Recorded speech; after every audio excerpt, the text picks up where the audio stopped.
Parang napapansin ko po na nag-iigay ng matindi si Attorney Vic Rodriguez, ang dating Executive Secretary, dating abogado ni Pangulong Marcos noon ay Bongbong Marcos pa, at nagkasama sa kampanya at hanggang sa noong manalo noong 2022 at naging Executive Secretary nga.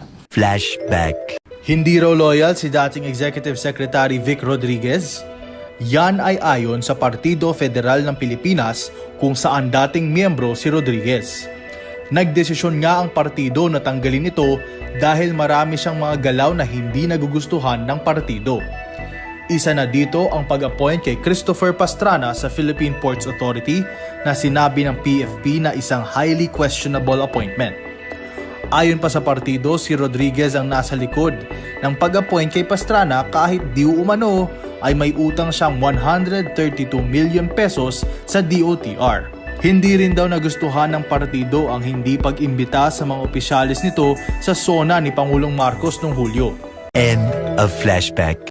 Hindi ko alam kung bakit nangyayari ito. Magkaibigan po yung dalawang yan, mag-among totoo, pero ngayon po ay matindi ang kanyang mga batikos laban sa Pangulo. At para bang laging pinapalabas ng kanilang mga vlogger at ng kanilang mga supporters na merong expose, meron pong matitinding alam.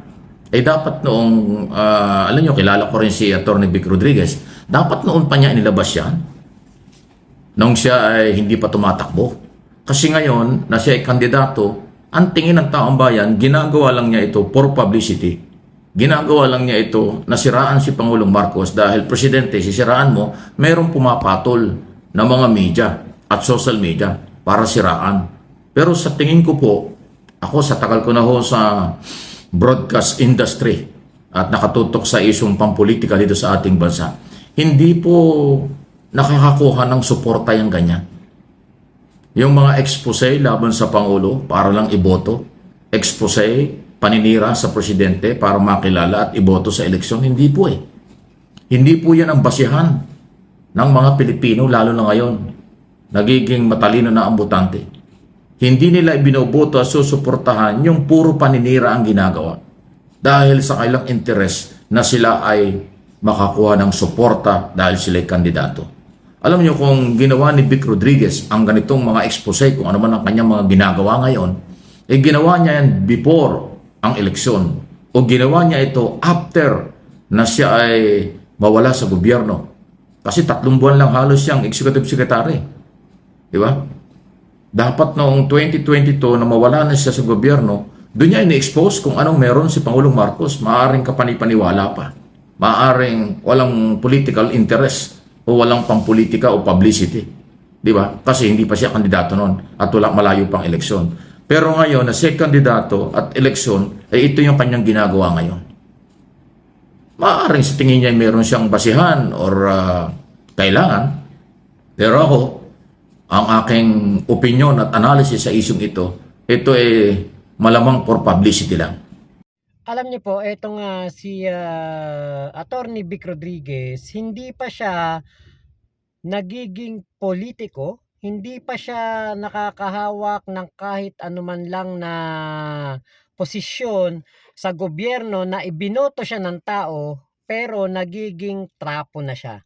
Ang ginagawa nito nga si Vic Rodriguez ay tradisyonal na pangangampanya. Ano po yun? Yung pambabato ng putik sa kanyang mga kalaban o sa mga tao na malapit sa kanyang mga kalaban para siya ang umangat. Kaya lang, alam natin na hindi na po ito ubra, hindi na po ito magkiklik kasi nga po gasgas na ang style ni Vic Rodriguez. Napakarami na pong politiko ang gumamit niyan at hindi po nagtagumpay bagkus natalo pa sa kanilang tinatakbuhan na posisyon. Di ba? Kasi nung araw siya yung tagapagtanggol ni Pangulong Marcos. Talagang siya. Ultimo dyan sa issue ng drug test, siya ay nagtatanggol. Tapos ngayon na siya ay kaalyado na ng mga Duterte at siya ay kandidato, kaliwat kanan ang kanyang mga sinasabi at pinapatulan ng kanilang mga vlogger. Ini-expose yung di umano'y kanyang nalalaman against noon ay Bongbong Marcos, ngayon ay President Bongbong Marcos. Sa tingin po ninyo, makakakuha siya ng suporta Sa tingin po ninyo, sa ginagawang ito ni Atty. Vic Rodriguez, ay siya ay susuportahan ng Marcos loyalist, Marcos supporters, silent majority? Natural, hindi. Ang susuporta lang sa kanya ay yung mga Duterte, maka Duterte. Pero kakaunti yun. Atty. Vic Rodriguez, pasintabi na ikaw po ay kilala ko, kilala mo rin ako. Ang kailangang boto ng isang senador para manalo ay more or less 15 million. Pagka meron kang 15 hanggang 18 million, sigurado may panalo ka. Pero pagka ang nakuha mong boto ay 10 million below, laglag ka. So sa tingin mo, yung iyong ginagawang ito ay makakakuha ka ng enough vote mula sa mamamayang Pilipino dahil sa iyong ginagawa? Duda ako dyan. Actually, lahat ng kandidato na against government, pagka ang issue ay puro batikos, puro pamimersonal, puro panlalait sa ating Pangulo, malabo kayo makakuha ng milyong vote na enough para kayo maging senador. Tandaan nyo, nagpapakatotoo lang po ako. Real talk. Bilang matagal ng political blogger, 4 taon na ngayong February, at 3 dekadang mahigit na sa broadcast industry bilang investigative reporting at news anchor sa radyo at television. Hindi po yan nagtatagumpay yung mga ganyan. Dahil lalo na ngayon, ang mga botante ay aware sa kung anong nangyayari. Alam nila ang mga pinamuhugutan. Alam nila ang mga layunin ng mga bumabatikos sa administrasyon. For publicity only, paninira lang, pero hindi nila madala sa korte ang kanilang mga aligasyon o kanilang mga bintang kasi wala silang dokumento. Di katulad ng ating gobyerno, file ng file sila ng kaso. Kapag nakikita nila lumalabag sa batas ang mga kritiko ng administrasyon. Ang demokrasya may limitasyon. Ang malayang pamamahayag, pag-assembly, legal yan sa saligang batas. Pero meron ding limitasyon. Pero pagka below the belt na, meron na kayong accountability. Okay? At kayo po ng mga Pilipinong nanonood, nakikinig, subscribers, viewers ng aking mga channel po, tandaan po ninyo ito. Paninindigan ko at itutuloy-tuloy ko ang pagsasabi ng katotohanan kahit kanino. Pero itong mga pagbibintang, propaganda, gimmick ng mga politiko for publicity, hindi natin sasakyan yan. So, kayo po, tingin nyo, makakakuha ng 15 milyong boto etong si Vic Rodriguez sa ginagawa niyang paninira sa ating Pangulong Bongbong Marcos? I don't think so. Parang malabo pong makakuha ng ganyang karaming boto si Vic Rodriguez, lalo pa at isa ito sa mga naging tauhan ni PBBM na alam natin na nagkaroon ng hindi magandang pamamahala. At ito nga po ay sinibak sa Partido Federal ng Pilipinas dahil nga po sa disloyalty. So, ano po ang inyong opinion? Kasi kung ginawa nila ang lahat ng kanilang sinasabi before election at nagfile sila ng kaso laban sa mga taga-gobyerno, mas okay yun. Para mayroong due process, rule of law. Pero kung ngayon sila maiingay, puro personal at batikos, yan ay for publicity lang. Sinisira nila ang gobyerno, akala nila iboboto sila ng mga Pilipino. Hindi po. Ang naninira sa gobyerno, pag ikaw ay Pilipino, lalo kang hindi makakakuha ng boto. Tandaan nyo yan. Kasi dapat, ang prinsipyo dyan ito. Kung Pilipino ka, magmalasakit ka, mahalin mo ang bansa, tulungan mo ang bansa, tulungan mo ang gobyerno, sumunod ka sa batas. Kung Pilipino kayo, yan ang kailangan natin. Dahil kung makikinig kayo sa mga propagandista o vlogger o kung ano man media handler nitong mga kritiko ng ating administrasyon, puro batikos, puro paratang, bangungot, walang dokumento. Gusto nilang mag-file ng kaso, nagbibintang sila pero gusto nila yung mag-produce ng ebidensya, yung kanilang pinagbibintangan. Abay, kalokohan yan. Pag ikaw ang nagbintang, ikaw mag-produce ng ebidensya. At pag may ebidensya ka, kasuhan mo sila. Pero nagbibintang ka ng hearsay, nagbibintang ka suntok sa buwan, tapos maghahanap ka ng ebidensya doon sa iyong binabanatan, ilabas niyo ang ebidensya niyo at yan ang totoo, kalokohan yan. Yan ay pure paninira. Yan ay merong accountability. Yan po mga ganyan. Okay? So, maging matalino para gumanda ang buhay. Maging matalino tayo para hindi kayo mabudol. Dahil lagana po ngayon, o hindi naman gaanong karamihan, pero marami pa rin po ang mga nambubudol dahil sa kanilang interes na gibain, pabagsakin, agawin ang kapangyarihan kay Pangulong Marcos. Agawin ang kapangyarihan sa mamamayan. At gusto nila silang maghawak. after power and money ang kanilang lakad araw-araw. Kaya huwag kang maniwala sa ganyan. Kung ano ang tama para sa inyo, sino ang sumusunod sa batas, sino may magandang plataforma, sino yung mayroong pag-asa para igabay ang mga Pilipino na magkaroon ng magandang buhay, yun po yung ating suportahan. Yung puro paninira, puro intriga, puro batikos at kung ano pang mga negatibo, pang sarili lang yan. Walang kabuhay-buhay, wala tayong aasahan dyan. Please like, share ng video. Ayan po, napanood po ninyo ang vlog ni Sir Mike Abe. Maraming salamat kay Sir Mike Abe. Shoutout po sir at ingat po kayo palagi.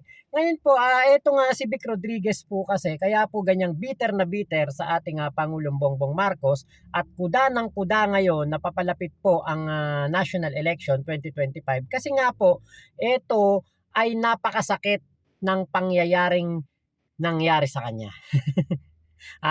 Kasi nga po, etong si Vic Rodriguez ay sinibak po ng Partido Federal ng Pilipinas. At siya po ay tinanggal din ng ating Pangulong Bongbong Marcos sa kanyang pwesto dahil nga po ito'y meron pong kinasangkutan ito na na issue.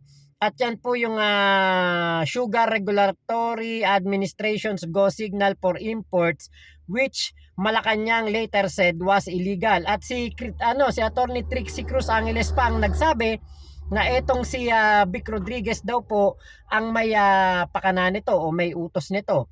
Ngayon po etong si Vic Rodriguez po ay sinibak din po sa Partido Federal ng Pilipinas kasi nga po ito ay Rodriguez was expelled from the PFP for his incompetence as a public servant, conduct inimical to the interest of the party, abuse and breach of trust and confidence reposed on him by the president and the party, abandonment and disloyalty, the party allege. Ayan po. So yan po yung sinasabi. So eto nga si Vic Rodriguez po ay hindi po mapagkakatiwalaan talaga to at tingin ko ay nababagay siya. Inampun siya ng Partido Federal ng Pilipinas at tingin ko bagay na bagay po si Vic Rodriguez sa Partido Federal ng Pilipinas kasi nga po ang Partido Federal ng Pilipinas ay mga taong walang kwenta, mga common sense lang, sabi nga ni Robin Padilla, ang kanilang presidente, ay common sense lang ang kailangan sa isang senador para maging senador. Hindi daw po kailangan ng mga matatalino, ng mga bar top notcher. Ang kailangan lang daw po may common sense. So bagay na bagay diyan si Vic Rodriguez kasi nga kung ito ay matalino, hindi naman ito gagawa ng hindi maganda. Katulad nun, mayroon pong mga nagreklamo na mga taga-BARM dito kay Vic Rodriguez dahil po meron daw kinalaman sa appointment. So yan nga po yung umuugong na balita noon na meron pong alingas-ngas na etong si Vic Rodriguez ay nasasangkot sa isang anomalya at korupsyon katulad po ng sinasabing appointment for sale. So hindi naman to napatunayan, wala na hindi natin alam kung ano na nangyari dito. Pero 'di ba, kung wala pong apoy, walang usok. So, nagkaroon po ng alingas-ngas dito. So, siguro baka magaling lang magtago ng ebidensya at magaling lang pong lumusot dahil alam natin, abogado to, di ba? Alam natin, ang mga abogado ay magaling magsinungaling, madaling gumawa ng kwento. Kaya po, siguro, hindi po walang nakapagpatunay o hindi na lang po ito pinalaki para hindi na rin masira ang kredibilidad nitong si Vic Rodriguez. Pero 'di ba, yun nga yung masangkot ka sa ganyan, mabanggit ang pangalan mo sa ganyang mga bagay ay medyo po nakakahiya. At isa pa po, sabi nitong si Vic Rodriguez, wala daw kumbaga hindi daw qualified yung mga taga Partido Federal ng Pilipinas sa mga appointment o sa ahensya ng ating gobyerno. So parang ang dating nun, minamalit niya ang kanyang partido. So doon po siya sa Team Suka. Doon siya sa mga partido na ang kumbaga ang kanilang paraan para manalo ang kanilang mga kandidato ay gumurgur, mga utak kriminal. So doon nababagay si Vic Rodriguez. Dahil nga po ito ay isang itong kumbaga tao na kumbaga sabi nga dito ay ginamit po ang kanyang kanyang abuse ng abuse siya ng abuse and breach of trust and confidence reposed on him by the president and the party, abandonment at disloyalty. So bagay na bagay talaga si Vic Rodriguez sa Partido Federal ng Pilipinas. Ngayon, ang tanong, sa ginagawa ba na ito ni Vic Rodriguez, makakakuha ba siya ng nasa 15 milyong boto? So, hindi man lang pumapasok ang pangalan ni Vic Rodriguez sa Magic 12 ng mga survey. Malabong-malabong mapasok yung pangalan ni Vic Rodriguez kasi nga po, alam ng mga Pilipino na yung pagkahunyango netong si Vic Rodriguez. Kumbaga, nung natanggal siya sa Partido Federal ng Pilipinas, sinibak pa ni PBBM, 'di ba? Alam ng ating mga kababayan na ito yung kauna-unahang tao na tinanggal ni PBBM sa kanyang gabinete. At malaki yung impact nun sa kredibilidad at sa kumbaga pagkasira ng pangalan ng isang Vic Rodriguez. Malaki po ang impact nun para hindi na siya muling pagkatiwalaan at madismaya ang taong bayan. Kasi nga po, simula 2020, 2021, ganyan, nakikita ko na yung pagmumukha ni Vic Rodriguez, laging nakabalandra mukha nito. At laging nakikita natin sa mga interview, laging pinagtatanggol si PBBM, laging merong magagandang sinasabi about PBBM. Siya pa ang nagpakita ng resulta ng drug test ni PBBM. At ngayon, 'di ba, puro paninira siya, puro siya banat kay PBBM na saktong-sakto nga po sa panahon ng kampanyahan. At yun nga po ang napaka-questionable. Bakit ngayon mo lang ginagawa yan, Vic Rodriguez, para ba makakuha ka ng boto? Pues malabo, hindi ka makakakuha ng boto at aayawan ka na ng mga Pilipino dahil ikaw ang unang sinibak ni PBBM sa kanyang gabinete dahil ikaw ay merong ginawang violation. Maaring hindi ka na parusahan, hindi ka na pinagbayad sa iyong ginawang kasalanan laban sa gobyerno, pero 'di ba, yung pagkakasibak sa iyo, isa lamang ibig sabihin nun, hindi ka dapat pagkatiwalaan ng ating Pangulong Bongbong Marcos. Yun ang pinakamatindi. Ikaw ay traidor. Maaaring ikaw ay yun nga yung disloyalty at yung breach of trust, 'di ba, sa partido. Sa partido nga parang nagtatraidor ka, parang meron kang ginagawang hindi maganda, so what more pa sa bayan? 'Di ba? Sa mga kapwa mo nga kapartido, ikaw ay gumagawa ng hindi maganda, 'di ba? Incompetent ka as a public servant. 'Di ba? Meron kang yung conduct inimical to the interest of the party. What more pa kaya kapag ikay naging senador? Kaya napakadelikado ng isang Vic Rodriguez na nagtatago sa isang napaka-respetadong pagsasalita, nagtatago sa isang napaka-mahinahon na pakikipag-usap, nagkukubli ang isang Vic Rodriguez yung alam niyo yung pag nagsalita siya akala mo totoong totoo, akala mo diretsong diretso, pero 'di ba hindi mo maitatago ang tunay na interes mo sa iyong paninira. Yon ay ang masira si PBBM at ikaw ang iboto ng taong bayan. Katulad na lamang itong paninira niya sa GIA, paninira niya sa budget ng ating bansang Pilipinas ngayong 2025. Na-audit na kagad nila kahit hindi pa lumalabas yung pondo.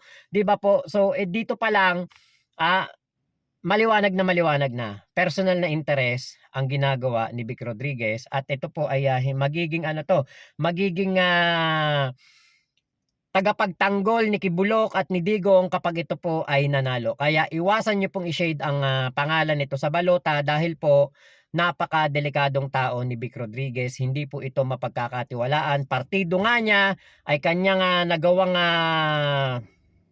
traidoren, nagawa niyang tarantaduhin ng mga nasa Partido Federal ng Pilipinas. So what more pa kaya ang taong bayan? Yun, mga kakilala niya na yun, mga naging kasama niya sa partido. What more pa kaya tayong taong bayan ang hindi kayang lokohin ng isang Vic Rodriguez? Kaya po mag-iingat po kayo sa inyong mga iboboto ngayong 2025 election dahil marami po dyan ang mga hunyango, nagbabalat kayo at gusto lamang po makapwesto sa Senado o sa Kongreso para po sa kanilang mga pansariling interes. So yun lamang po. Maraming salamat sa video ni Sir Mike Abe. Ingat po kayo. Nasa mang panig kayo ng mundo. Momo chup chup. Love you. God bless us all. Pilipinas. God first. Salamat po.